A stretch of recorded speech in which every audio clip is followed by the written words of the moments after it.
ओम शांति। सभी बाबा के लाडले बच्चों से अनुरोध है, आज की मुरली अंत तक जरूर सुने और पढ़े भी। ओम शांति। 15 फरवरी 2025 के ईश्वरीय महावाक्य। बाबा ने कहा, मीठे बच्चे, बाप तुम्हें दैवी धर्म और श्रेष्ठ कर्म सिखलाते हैं, इसलिए तुमसे कोई भी आसुरी कर्म नहीं होने चाहिए। बुद्धि बहुत शुद्ध चाहिए। प्रश्न, देह अभिमान में आने से पहला पाप कौन सा होता है? उत्तर, अगर देह अभिमान है तो बाप की याद के बजाय देहधारी की याद आएगी। कुदृष्टि जाती रहेगी, खराब ख्यालात आते रहेंगे। यह बहुत बड़ा पाप है, समझना चाहिए। माया वार कर रही है, फौरन सावधान हो जाना चाहिए। ओम शांति। रूहानी बाप रूहानी बच्चों को समझा रहे हैं। रूहानी बाप आए कहां से हैं? रूहानी दुनिया से, जिसको निर्वाण धाम अथवा शांति धाम भी कहते हैं। यह तो है गीता की बात। तुमसे पूछते हैं, यह ज्ञान कहां से आया? बोलो, यह तो वही गीता का ज्ञान है। गीता का पाठ चल रहा है और बाप पढ़ाते हैं। भगवानुवाच है ना, और भगवान तो एक ही है। वह है शांति का सागर। रहते भी हैं शांति धाम में, जहां हम भी रहते हैं। बाप समझाते हैं कि यह है पतित दुनिया, पाप आत्माओं की तमोप्रधान दुनिया। तुम भी जानते हो, बरोबर हम आत्माएं इस समय तमोप्रधान हैं। 84 का चक्र खाकर सतोप्रधान से अब तमोप्रधान में आए हैं। यह पुरानी अथवा कलयुगी दुनिया है ना। यह नाम सभी इस समय के हैं। पुरानी दुनिया के बाद फिर नई दुनिया होती है। भारतवासी यह भी जानते हैं कि महाभारत लड़ाई भी तब लगी थी जबकि दुनिया बदलनी थी। तभी बाप ने आकर राजयोग सिखलाया था। सिर्फ भूल क्या हुई है? एक तो कल्प की आयु भूल गए हैं और गीता के भगवान को भी भूले हैं। श्री कृष्ण को तो गॉड फादर कह नहीं सकते। आत्मा कहती है गॉड फादर, तो वह निराकार हो गया। निराकार बाप आत्माओं को कहते हैं कि मुझे याद करो, मैं ही पतित पावन हूँ। मुझे बुलाते भी हैं, हे पतित पावन। श्री कृष्ण तो देहधारी है ना। मुझे तो कोई शरीर है नहीं, मैं निराकार हूँ। मनुष्यों का बाप नहीं, आत्माओं का बाप हूँ। यह तो पक्का कर लेना चाहिए। घड़ी घड़ी हम आत्माएं इस बाप से वर्षा लेती हैं। अभी 84 जन्म पूरे हुए हैं। बाप आया है। बाबा बाबा ही करते रहना है। बाबा को बहुत याद करना है। सारा कल्प जिस्मानी बाप को याद किया। अभी बाप आए हैं और मनुष्य सृष्टि से सब आत्माओं को वापिस ले जाते हैं, क्योंकि रावण राज्य में मनुष्यों की दुर्गति हो गई है। इसलिए अब बाप को याद करना है। यह भी मनुष्य कोई समझते नहीं है कि अभी रावण राज्य है। रावण का अर्थ ही नहीं समझते। बस एक रस्म हो गई है दशहरा मनाने की।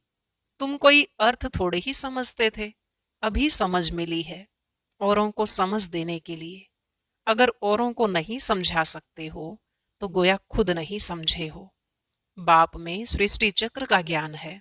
हम उनके बच्चे हैं, तो बच्चों में भी यह नॉलेज रहनी चाहिए। तुम्हारी यह है गीता पाठशाला। उद्देश्य क्या है? यह लक्ष्मी नारायण बनना। यह राजयोग है ना। नर से नारायण, नारी से लक्ष्मी बनने की यह नॉलेज है। वो लोग कथाएं बैठ सुनाते हैं, यहाँ तो हम पढ़ते हैं। हमको बाप राजयोग सिखाते हैं। यह सिखाते ही हैं कल्प के संगम युग पर। बाप कहते हैं, मैं पुरानी दुनिया को बदल नई दुनिया बनाने आया हूँ। नई दुनिया में इन्हों का राज्य था, पुरानी में नहीं है। फिर जरूर होना चाहिए। चक्र तो जान लिया है। मुख्य धर्म है 4। अभी डीटिज्म है नहीं। दैवी धर्म भ्रष्ट और दैवी कर्म भ्रष्ट बन पड़े हैं।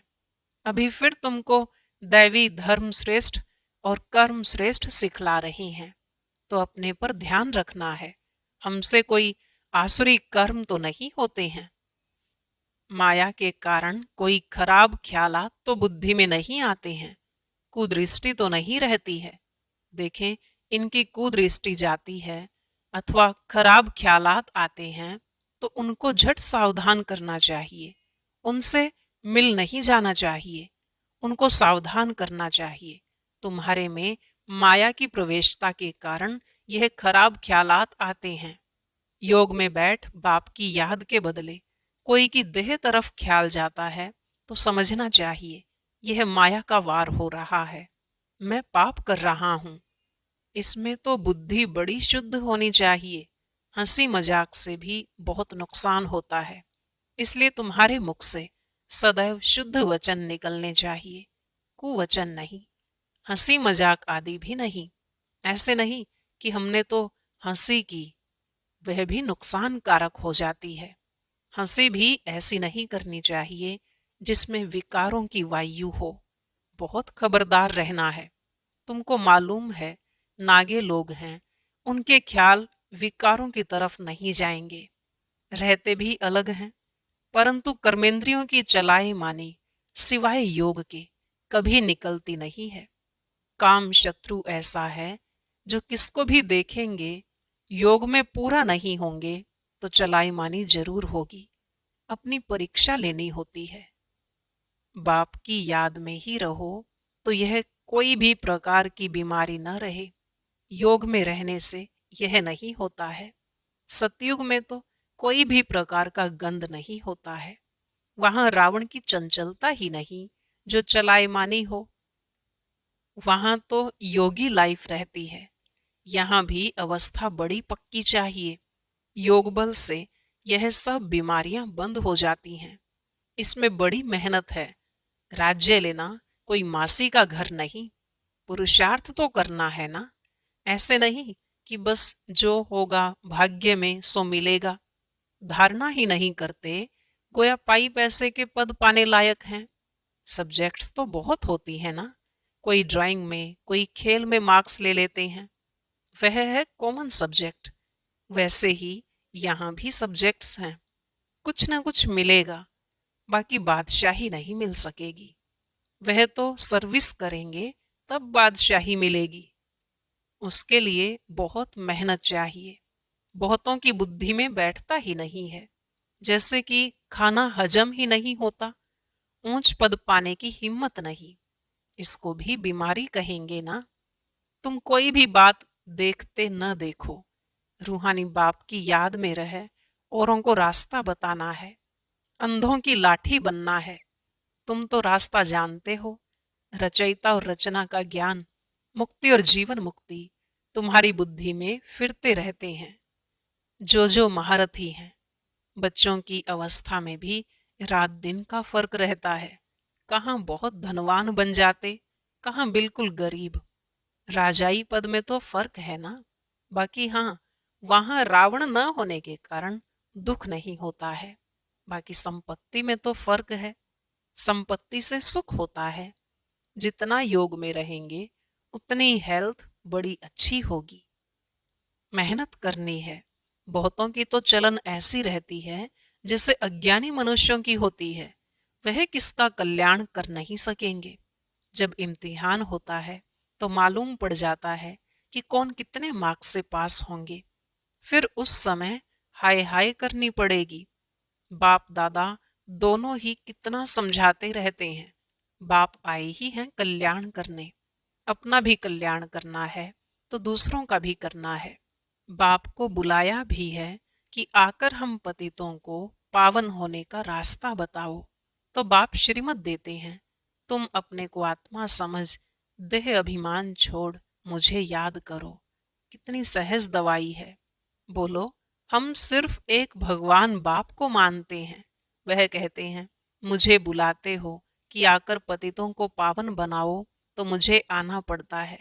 ब्रह्मा से तुमको कुछ भी मिलना नहीं है। वह तो दादा है, बाबा भी नहीं। बाबा से तो वर्षा मिलता है, ब्रह्मा से थोड़ी ही वर्षा मिलता है। निराकार बाप इन द्वारा अडॉप्ट कर हम आत्माओं को पढ़ाते हैं, इनको भी पढ़ाते हैं। ब्रह्मा से तो कुछ भी मिलने का नहीं है। वर्षा बाप से ही मिलता है। इन द्वारा देने वाला एक है, उनकी ही महिमा है। वही सर्व का सदगति दाता है। यह तो पूज्य से फिर पुजारी बनते हैं। सतयुग में थे, फिर 84 जन्म भोग, अब पतित बने हैं, फिर पूज्य पावन बन रहे हैं। हम बाप द्वारा सुनते हैं, कोई मनुष्य से नहीं सुनते।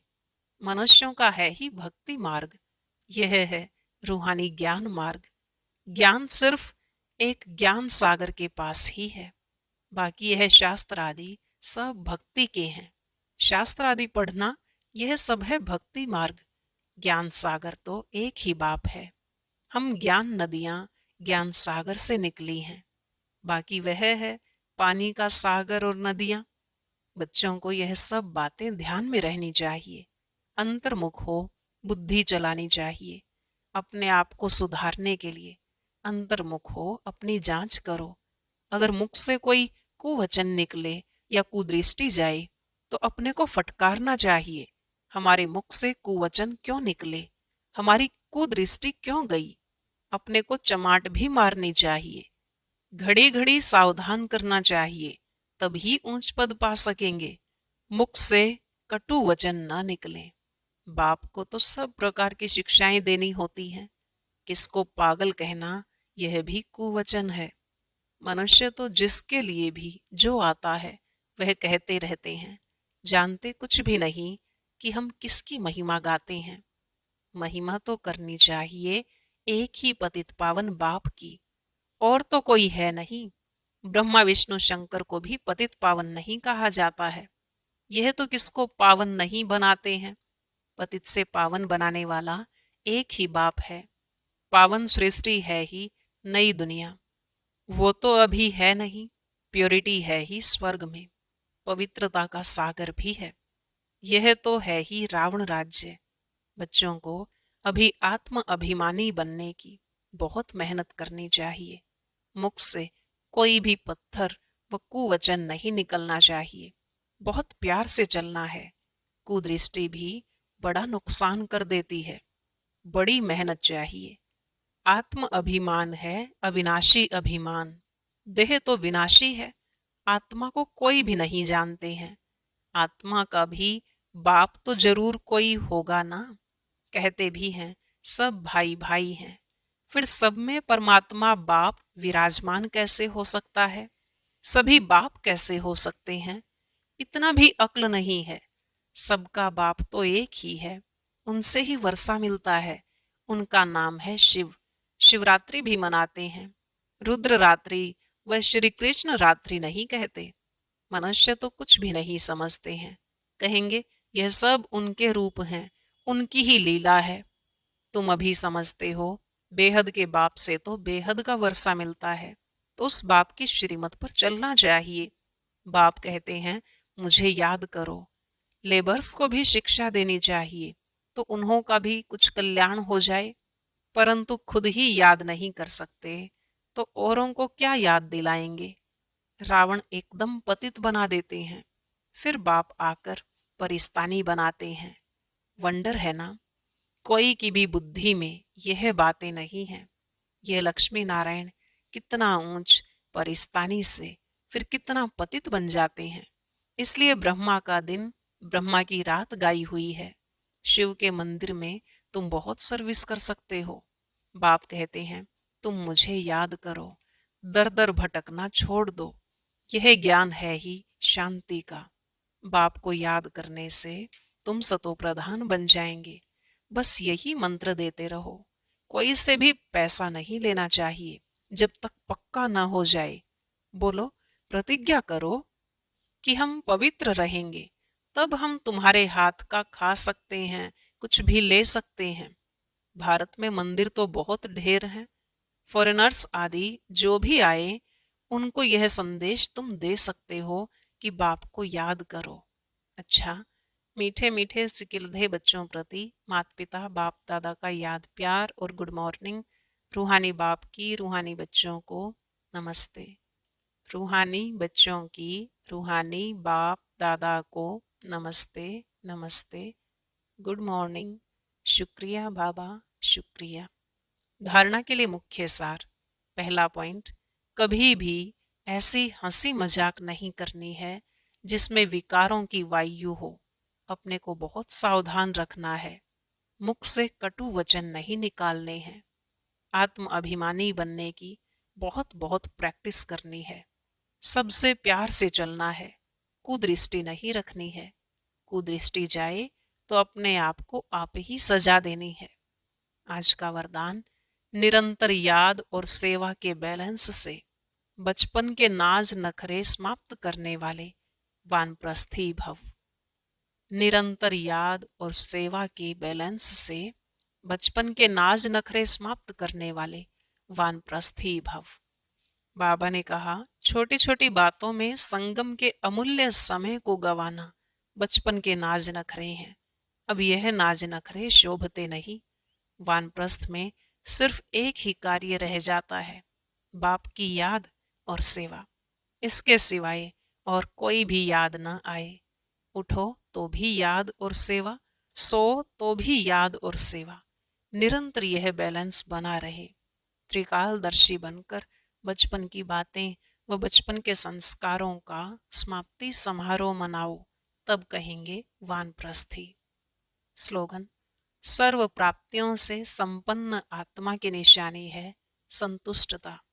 संतुष्ट रहो और संतुष्ट करो। सर्व प्राप्तियों से संपन्न आत्मा की निशानी है संतुष्टता। संतुष्ट रहो और संतुष्ट करो। ओम शांति। अब सुनते हैं आज के अव्यक्त इशारे। अव्यक्त इशारे। एकांत प्रिय बनो, एकता और एकाग्रता को अपनाओ। एकांत एक तो स्थूल होती है, दूसरी सूक्ष्म भी होती है। एकांत के आनंद के अनुभवी बन जाओ तो बाह्यमुखता अच्छी नहीं लगेगी। अव्यक्त स्थिति को बढ़ाने के लिए एकांत में रुचि रखनी है। एकता के साथ एकांत प्रिय बनना है। ओम शांति।